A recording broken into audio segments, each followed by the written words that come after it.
Hallo und herzlich willkommen zu meiner Aufnahme des IT-Tage-Talks von meiner Seite. Penetration Testing gleich gemacht, eine Open-Source-Initiative zum OWASP Testing Guide, den ich euch heute gerne vorstellen würde.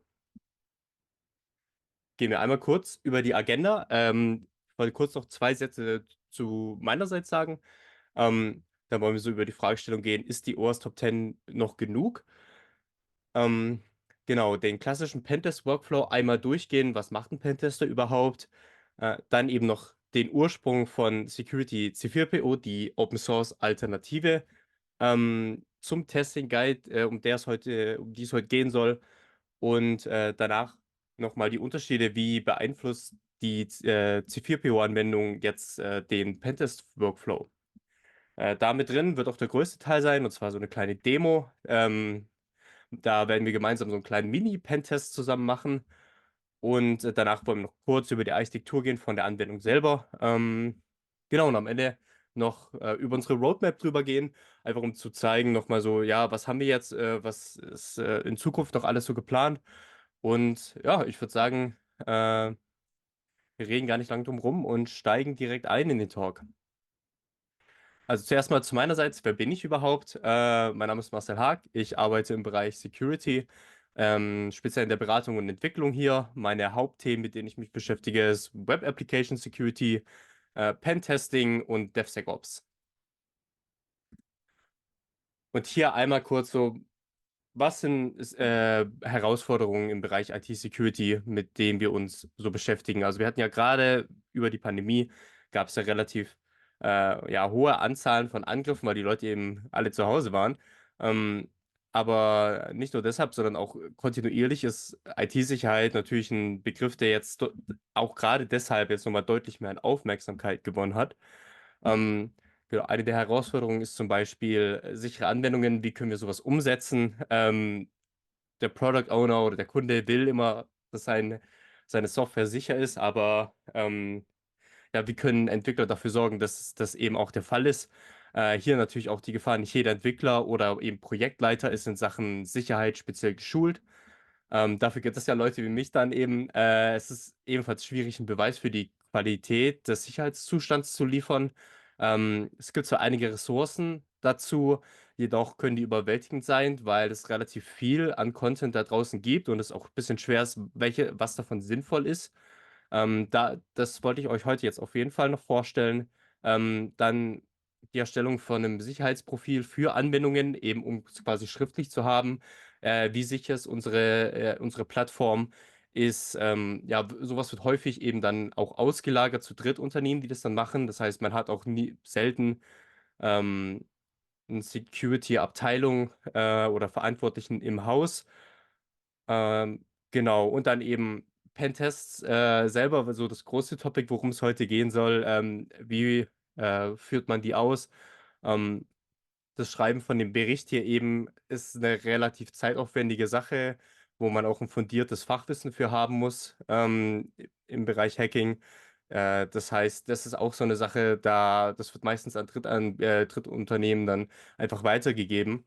Und genau, und dann, je nachdem, wie viel Kompetenz eben schon während der Entwicklung vorhanden ist, um Sicherheit zu implementieren, kann das eben relativ teuer werden. Daher auch die Fragestellung, reicht die OWASP Top 10 noch aus? Äh, Kurz, OWASP selbst steht für Open Worldwide Application Security Project.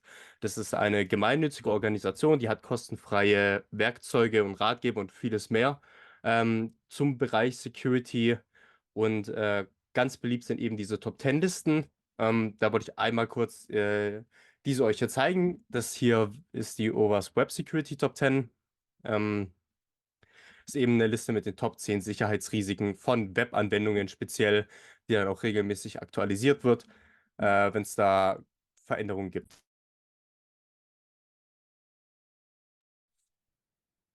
Eine andere sehr beliebte Top 10 Liste ist auch die API Security Top 10.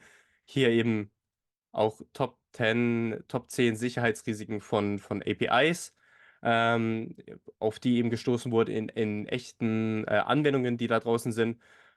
Es gibt natürlich noch mehr Top 10 Listen zu Cloud Security etc.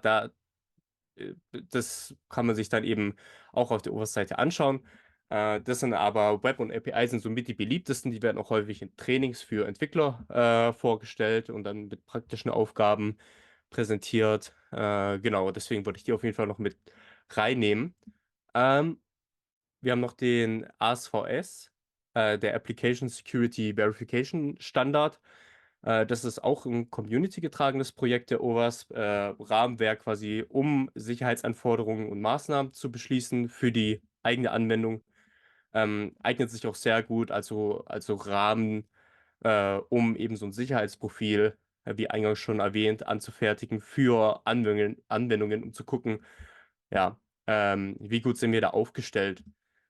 Das Ganze ist in 3 Leveln unterteilt, um quasi die Sicherheit zu überprüfen. Level 1 ist so das Opportunistische.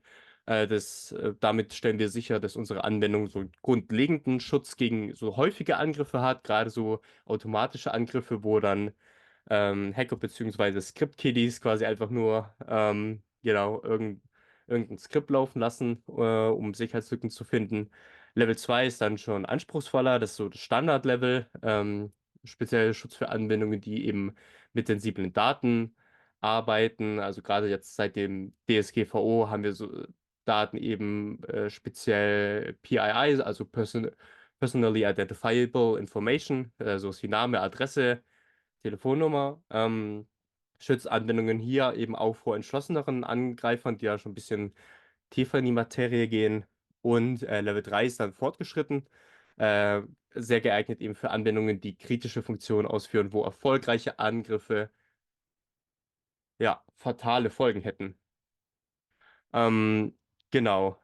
Hier ist jetzt auch unten ein Beispiel, wie das Ganze aussehen würde, speziell in dem ASVS-Guide für Kommunikation zwischen Anwendungskomponenten, Authentifizierungs- und Infrastruktur. Genau, und was hier eben erfüllt sein muss für das jeweilige Level mit nach CVE. Noch CVE-Nummer noch mit drin, einfach um nochmal zu gucken, welche Schwachstelle wird damit assoziiert. Wir haben noch einige andere Kernprojekte. Muss ich einmal kurz den Screenshare nochmal stoppen? Genau. Nee, das sollte passen, alles klar.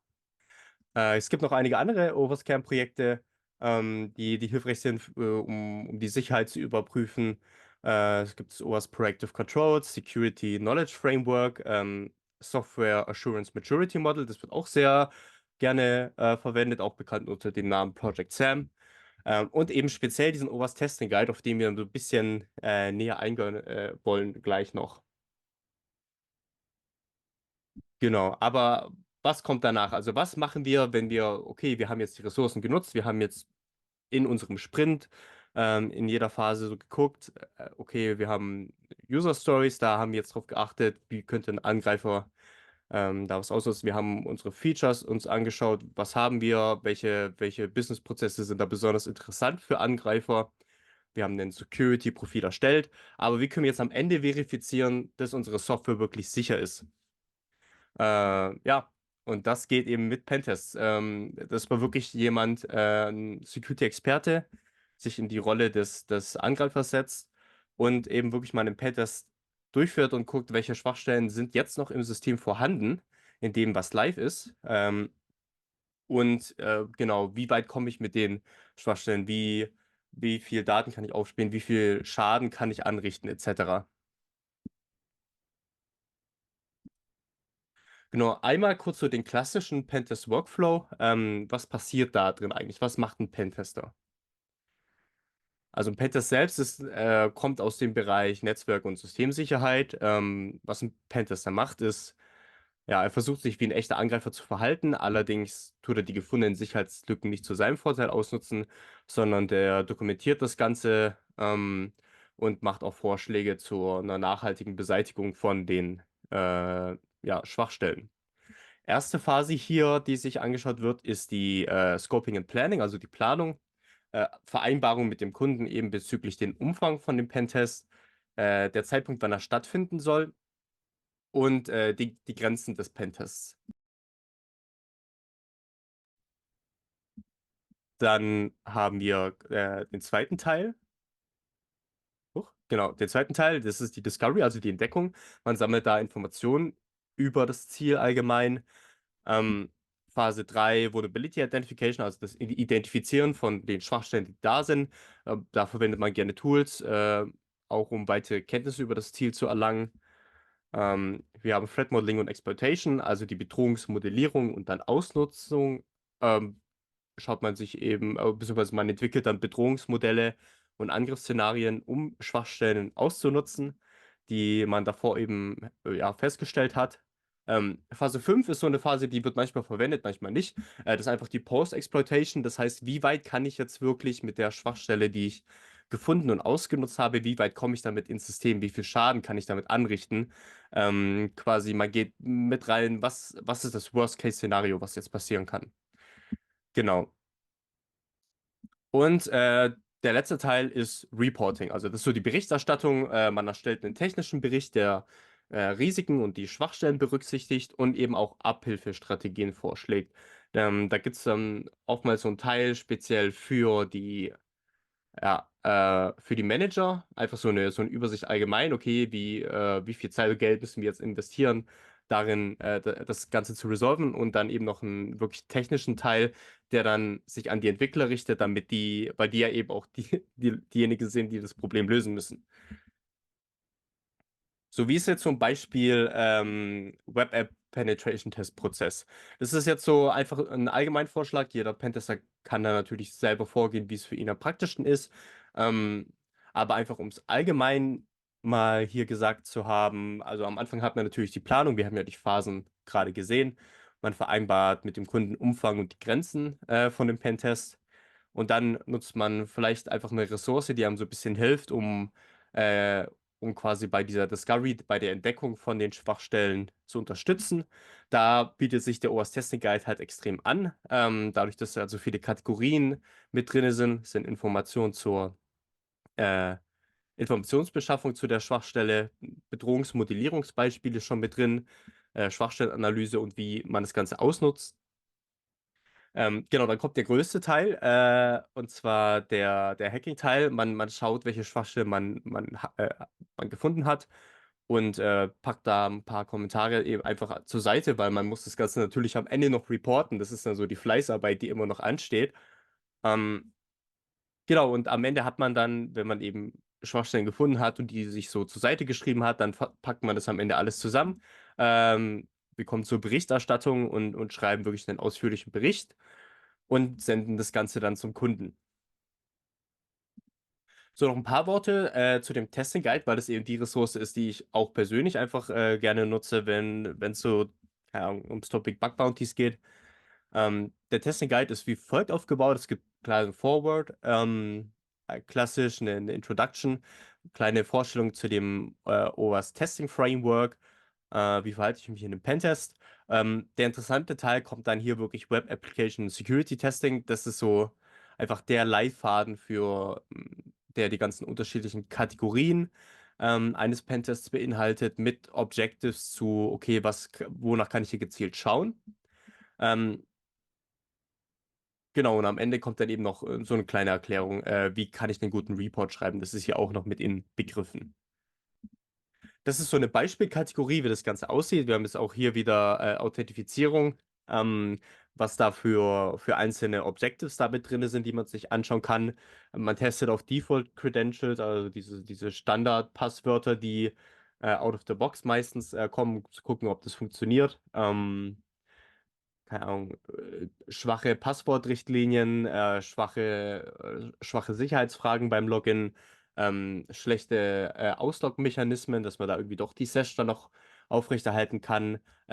Probleme im Browser-Cache, kann hier irgendwie die aktive, valide Session gestohlen werden, ohne dass wir das in unserer Anwendung mitbekommen. Solche Sachen sind da eben noch mit drin. Und dann, wenn man eben noch tiefer geht in einen dieser Objectives, hat man dann nochmal so ein paar extra Inhalte, eine Zusammenfassung zu dem Objective allgemein, dann welche Testziele hat man hier Wie testet man das Ganze am besten? Welche Tools sind da nützlich? Wie bereinige ich den Fehler? Ist auch ganz wichtig. Also da werden auch schon Strategien vorgeschlagen. Wie kann ich in Zukunft dafür sorgen, dass ich sowas verhindere? Genau, und dann eben noch Tipps für gewisse Tools, die man eben verwenden kann, um sich da auszuhelfen. Oder auch ja, Verweise auf so White Papers, wo andere Security Researcher sich diesen speziellen Angriff eben schon mal im Detail angeschaut haben und da so ein Proof of Concept für haben.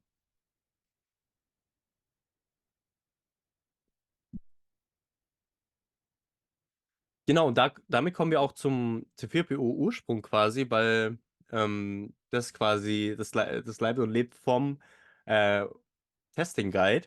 Und zwar vom Namen her jetzt erstmal allgemein, C3PO ist ja, wir kennen ihn, denke ich, aus Star Wars, der Protokolldruide, der eben dafür konzipiert wurde, so Etikettenbräuche und bei Übersetzungen zu helfen. Und das ist quasi genau das, was C4PO auch macht. Ähm, Nur halt eben für Penetration-Tester.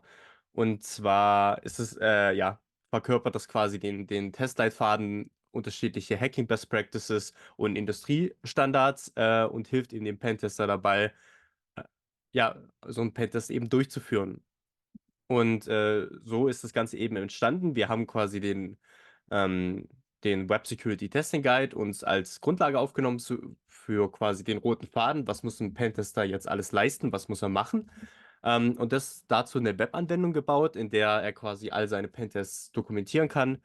Ähm, Seine Funde eintragen kann und eben auch automatisch seinen Report erstellen kann, damit eben alles an einem Ort ist und dann nicht unterschiedlich, keine Ahnung, Notizen rumfliegen von der Session, die dann irgendwie am Ende in ein Word-Dokument zusammengefasst werden müssen, ähm, damit eben der Pentester sich wirklich rein auf den technischen Teil konzentrieren kann.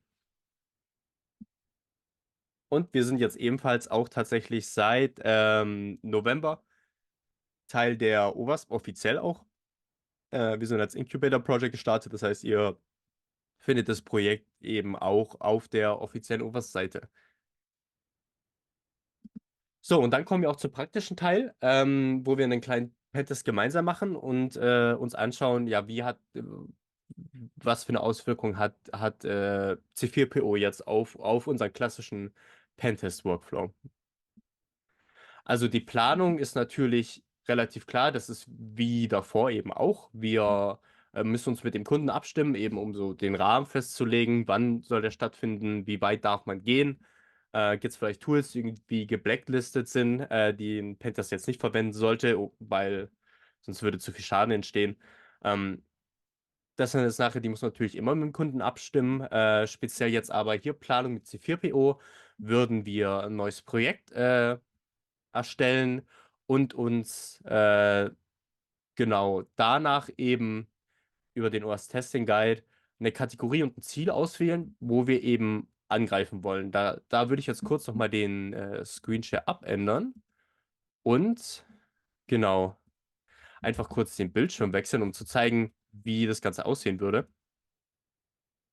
Zack, Desktop 1. Das hier ist jetzt in dem Fall unser Ziel. Wir wollen den OWASP Juice Shop angreifen.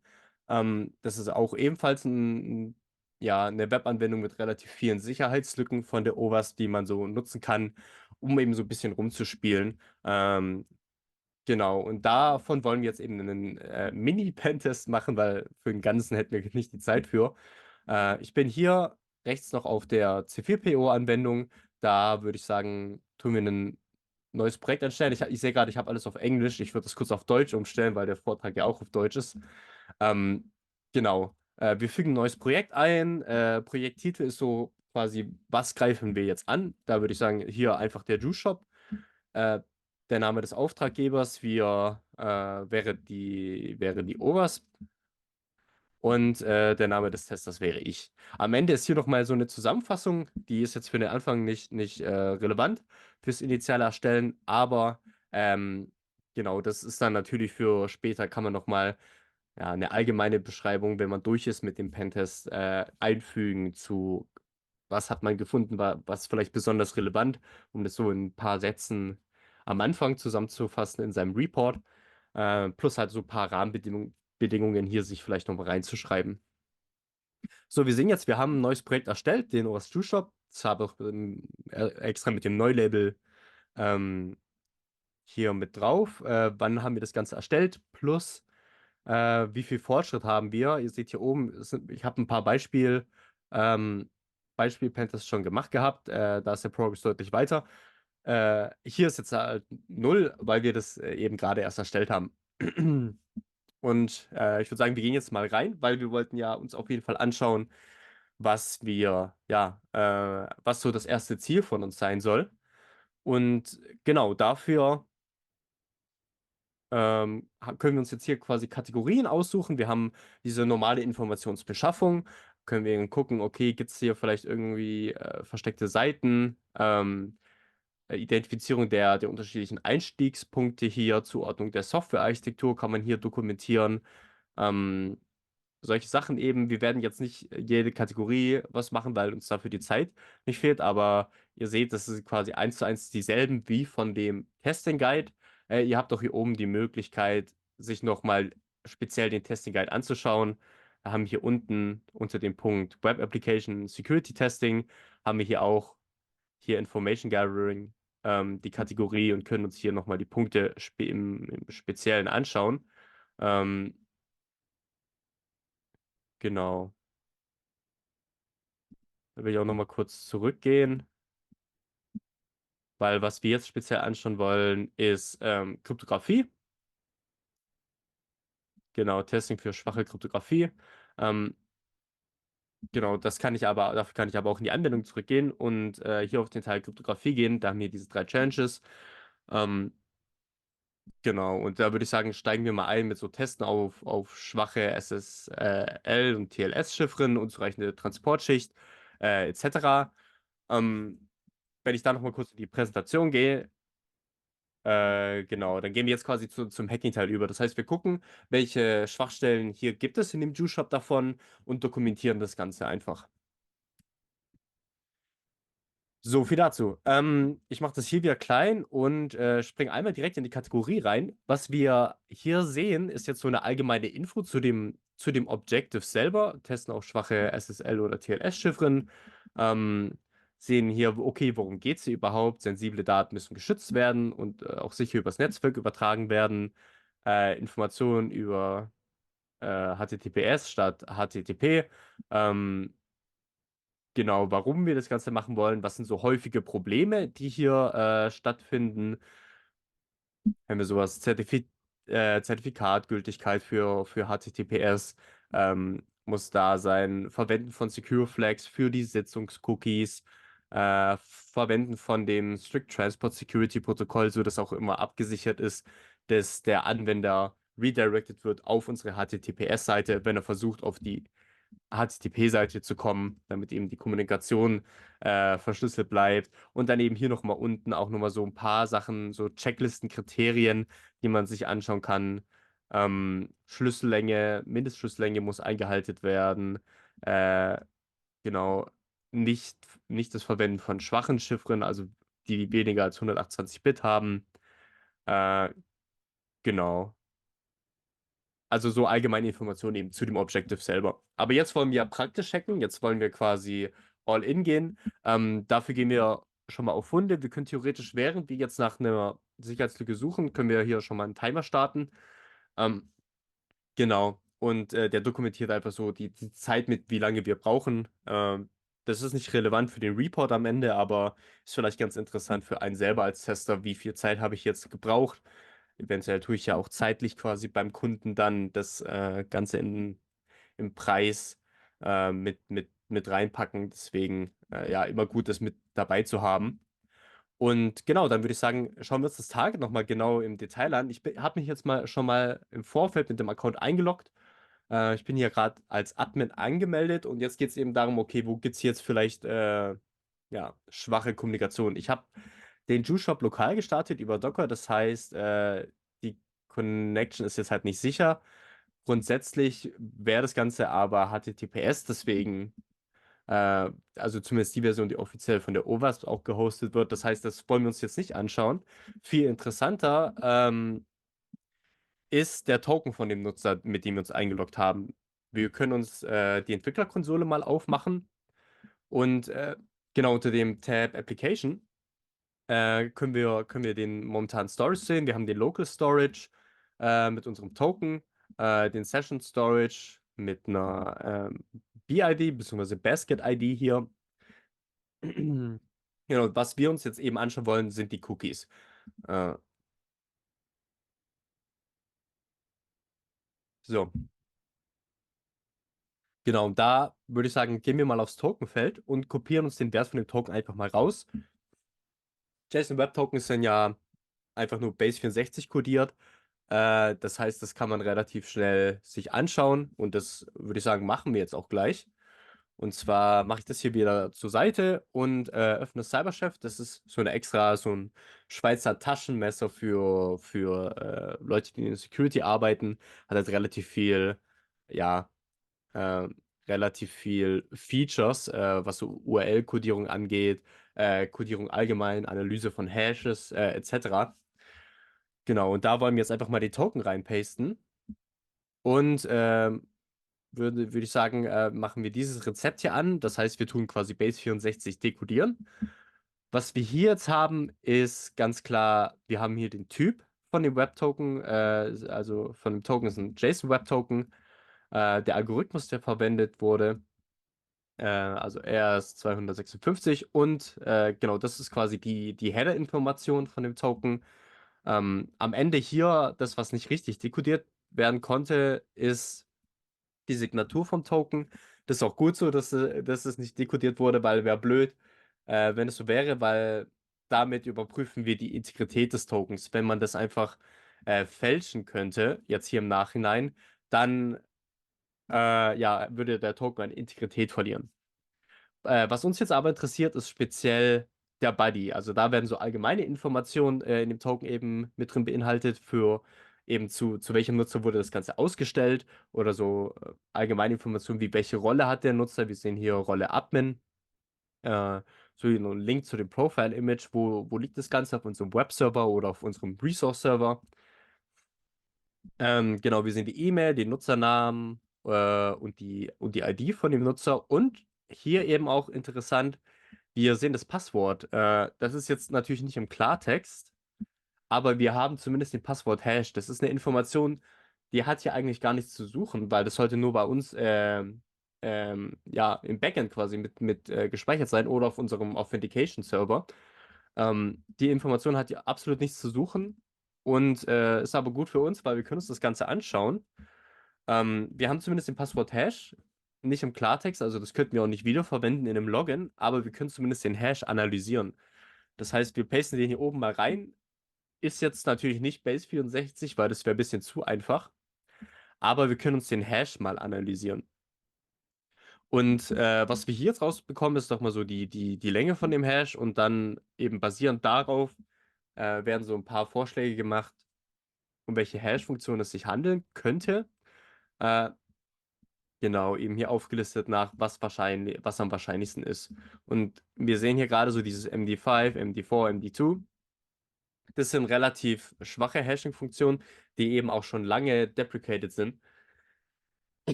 was eben eine große Schwachstelle darstellt. Nicht nur, weil dieser Hashwert im Token mit drin war, sondern selbst wenn irgendwann später zum Beispiel unsere Passwortdatenbank geleakt werden würde und ja, es wäre quasi frei einzusehen, welche Nutzer welche Passwort-Hashes haben äh, und dass die ganzen eben mit MD5 verschlüsselt wurden, dann hat ein Angreifer natürlich die Möglichkeit, okay, er hat jetzt eine Klartextliste, er weiß, ähm, was der Passwort-Hash ist von dem Nutzer, wo er das Klartext-Passwort haben will. Und er weiß auch, welche Hash-Funktion verwendet wurde. Das heißt, er kann jetzt einfach quasi diese Liste von Klartext-Passwörtern sich anschauen, wo so allgemeine Passwörter einfach mit drauf sind, so Test 1, 2, 3, 4, Admin etc. Davon, keine Ahnung, 10.000, 100.000. Die verschlüsselt er dann alle mit dem MD5 Hashing-Funktion und kriegt dann von dem Klartextpasswort natürlich auch wieder den Hash. Und den Hash kann man dann vergleichen mit dem, den man von dem eigentlichen Nutzer hat. Und wenn der Hash übereinstimmt, dann hat man quasi das Klartextpasswort darüber reverse engineert. Und deswegen ist es eben so gefährlich, Deprecated Hash-Funktionen zu verwenden. Und genau das wollen wir jetzt auch uns notieren. Genau. Das heißt, wir switchen wieder auf C4PO. Wir haben jetzt noch keinen Fund eingetragen, aber wir haben hier jetzt einen gefunden. Das heißt, wir fügen den auch hinzu. Der Titel wäre, genau, Nutzen von MD5. Das sollte natürlich nicht passieren. Können wir so ein paar allgemeine Informationen zu einem Fund mit einfügen. Hier die ordnungsgemäße Implementierung von Kryptographie ist eben entscheidend für die Wirksamkeit. Zack. Genau, dann können wir theoretisch noch ein paar mehr Informationen hier mitliefern. Ich würde es mal dazu packen.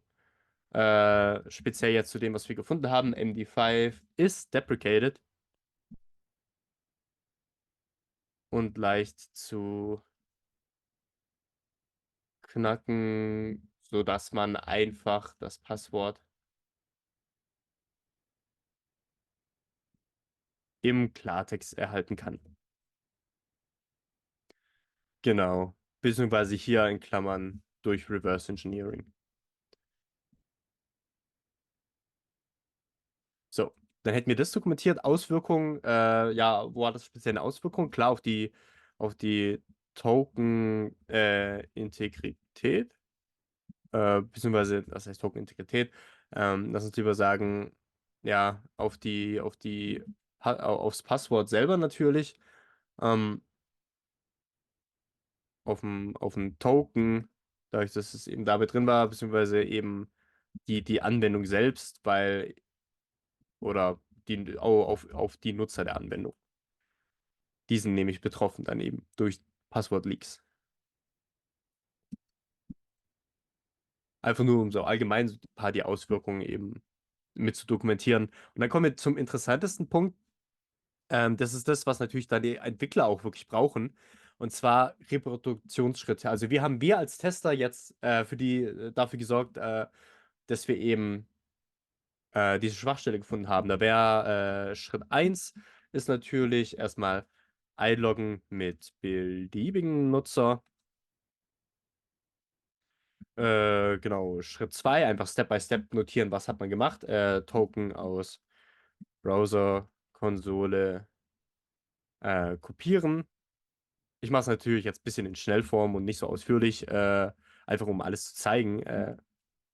Genau, Base 64 kodierten Token dekodieren und den Hash-Wert des Passworts im Body kopieren.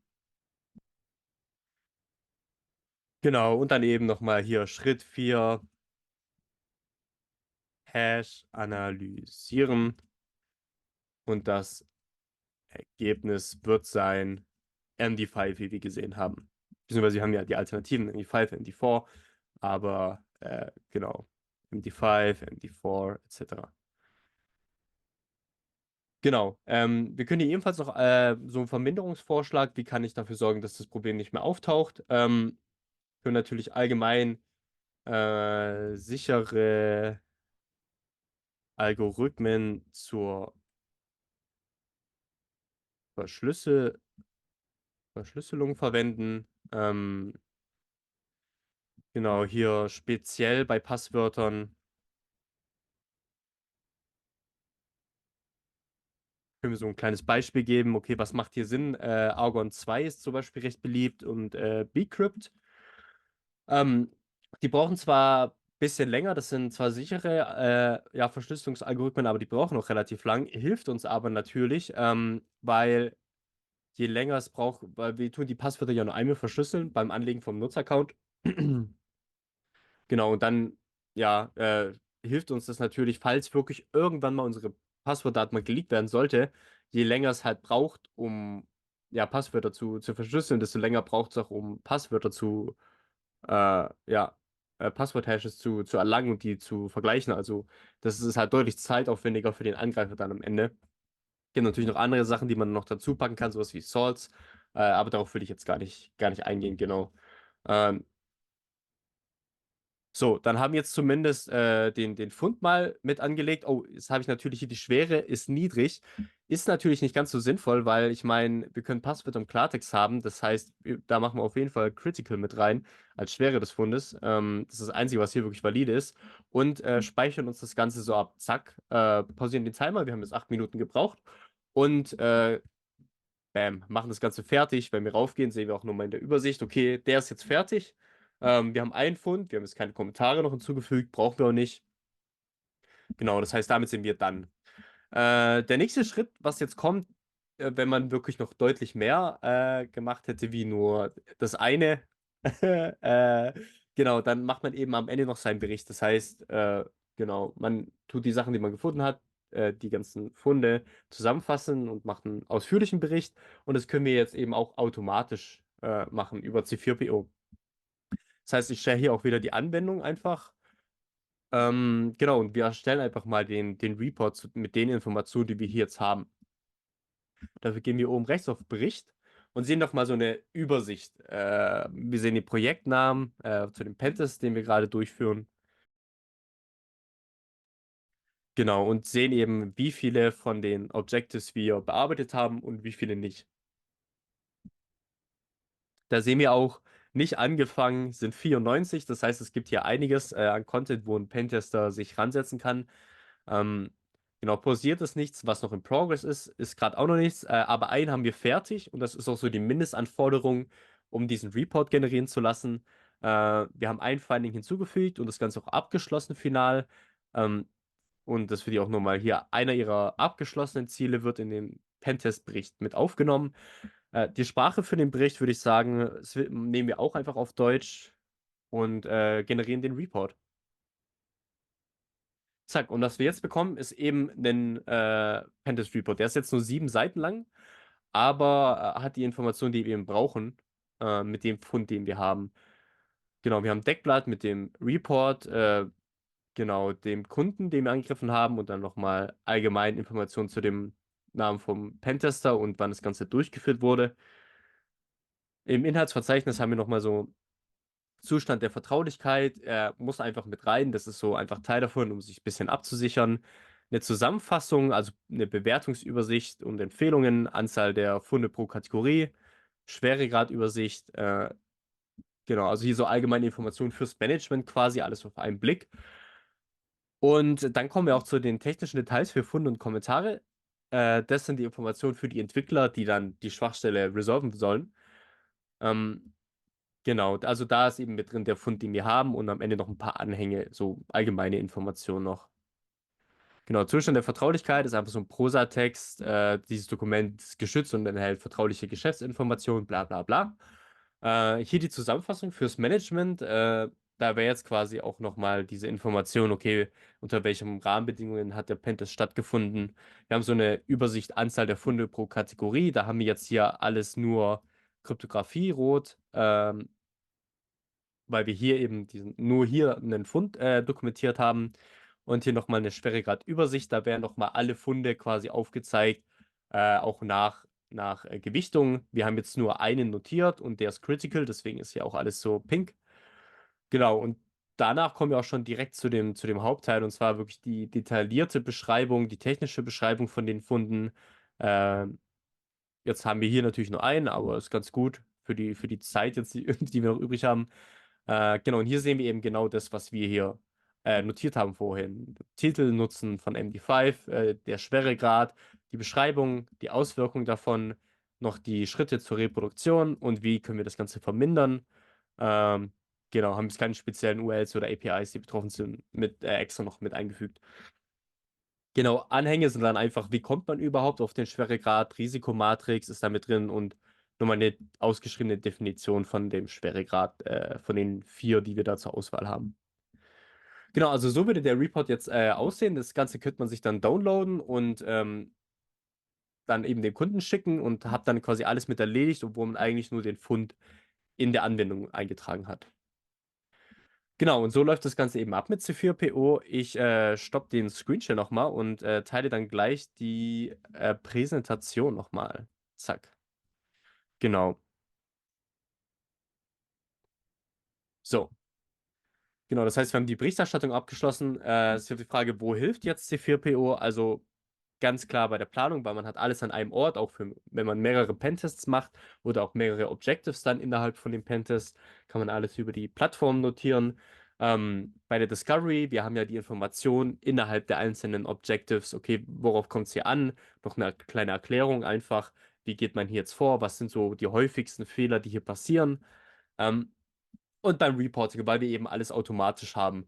Die restlichen Schritte 3, 4 und 5 ist einfach was, da muss dann wirklich der Angreifer, der Pentester, der Bug Bounty Hunter selber wirklich rangehen und das Ganze ja, selber machen und halt die Funde dokumentieren in C4PO. Kommt man halt nicht drum weg. Man kann ja nicht alles automatisch haben.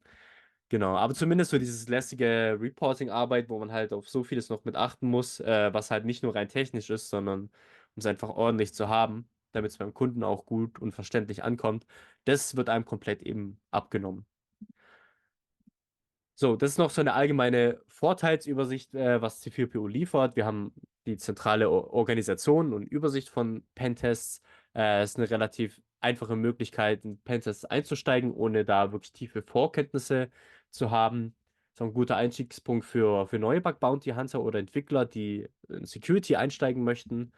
Ähm, Hilft bei so Sachen wie Analysis Paralysis einfach durch diese Menge an Ressourcen, die wir haben für den Bereich Security und Pentesting, da wirklich ja nicht überwältigt zu sein, sondern einfach loszulegen mit C4PO dann eben. Es spart deutlich Geld im Vergleich zu der Beauftragung von einem Drittunternehmen, was dann Penetration-Tests durchführt. Das ganze Projekt ist auch Open Source unter der Apache-Lizenz und eben auch in der OWASP frei einfach erhältlich. Kann man sich über Docker bei sich einfach installieren und hilft zum Verifizieren von den ASVS-Leveln, die wir am Anfang besprochen hatten. Genau, dann noch so eine kurze Übersicht zu der Architektur selber. Wie sieht das Ganze aus? Ihr könnt das Ganze euch als ja, als Docker-Images einfach ziehen und dann lokal hosten. Das ist nicht irgendwie zentral. Das hier ist so eine Übersicht zu dem Datenmodell. Was haben wir? Unser Nutzer innerhalb von einem Keycloak. Wir haben so diese Hierarchie. Wir haben ein Projekt ganz oben. Dann hat das Projekt hat mehrere Pentests. Und in dem Pentest bzw. der Pentest-Kategorie dann dem Objective haben wir Findings und Comments. Also und die Funde und die Kommentare, die wir als Pentest hinterlassen. Das Ganze ist eine Microservice-Architektur. Wir haben einen Angular Frontend. Da zwischen allem hängt so ein Identity Provider. Wir haben Keycloak da mit drinne. Und genau, wir haben den API, Backend Microservices, der handelt so alles, alle CRUD-Funktionalitäten für Projekte, Pentests und Funde und Kommentare. Und dann noch einen speziellen Microservice für das Reporting, wo dann einfach allgemein, ja, der einfach nur dazu dient, die Reports eben anzufertigen. Die werden auch on the fly generiert und die werden nicht dann irgendwie im Hintergrund in der Datenbank gespeichert, sondern die muss man sich dann runterladen, nachdem man es sich generiert hat, um das wirklich irgendwo zu haben, weil persistieren tun wir die in der Anwendung selber nicht. Genau. Und ansonsten, wir haben noch eine MongoDB, wir haben eine NoSQL-Datenbank angehängt, da werden die ganzen Projektdaten gespeichert. Genau. Die hängt dann eben an dem API-Microservice. Dann können wir noch kurz drüber gehen, so Roadmap, was planen wir noch für die Zukunft? Also die Features, die wir da haben, haben wir jetzt gesehen. Wir haben quasi die Alpha released jetzt noch diesen Sommer. Und ja, sind gerade so in der Feedback-Runde, wir wollen gucken, ja, wie ist es bei uns im Unternehmen? Wie kommt es an? Hilft es den Leuten wirklich? Welche Features fehlen vielleicht noch? Was wünschen sich Pentester und Bug Bounty Hunter noch, um das wirklich effektiv nutzen zu können, um sich ihre Arbeit zu erleichtern? Wollen das da noch mit reinmachen? Also wir wollen auf jeden Fall noch so ein paar ja, nützliche Tools und Ressourcen, Widgets mit einbauen innerhalb von den Objectives, damit das noch mal ein bisschen mehr man den Pentester an der Hand nehmen kann. Ebenfalls wollen wir auf jeden Fall jetzt noch nächstes Jahr, also früh nächstes Jahr, die Möglichkeit hinzufügen, um so Screenshots mit hochzuladen, eben von einem Angriff oder von einem Proof of Concept, was man so skizziert hat, was man dann eben mit reinpacken kann in den Fund oder in den Kommentar. was dann eben auch in dem Report am Ende auftaucht. Genau, und für die Zukunft müssen wir mal schauen, wie wir da noch weitermachen. Genau, aber das sind so Hauptthemen, die wir auf jeden Fall noch mit reinmachen wollen. Ansonsten gibt es ja noch ein paar andere Features, genau, die jetzt, die jetzt einfach allgemein interessant sind. Logging und Monitoring, End-to-End-Tests mit einfügen, damit wir halt in Zukunft da auch solide weiterentwickeln können. So, das war's zu meinem Vortrag. Vielen Dank fürs Zuhören. Falls ihr Fragen habt, könnt ihr sie jetzt zwar nicht stellen, aber ihr könnt gerne C4PO auschecken. Ihr findet meine E-Mail-Adresse auf meinem GitHub-Profil und ansonsten haben wir auch einen YouTube-Kanal, wo wir so Updates liefern. Da könnt ihr auch gern über die Kommentare Fragen stellen. Ähm, genau. Und ansonsten, ja, checkt C4PO aus, wenn es für euch interessant ist oder falls ihr Interesse habt am Pentesting. Und ja, das war's von meiner Seite aus. Vielen Dank fürs Zuhören.